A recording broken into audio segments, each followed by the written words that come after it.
धन रक्षाकारी बाबा गोरखनाथ मागिले वर थरे टेकी दियंती हाथ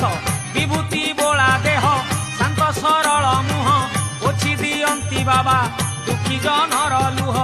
आमको साइड दियो रे आमे तो काउड़ी वाला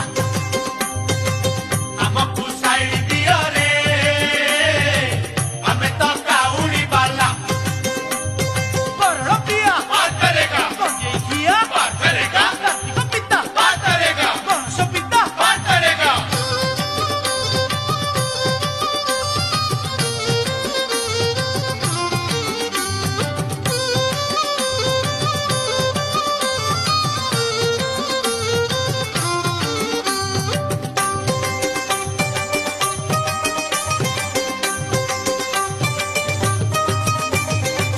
कपिलासरे हर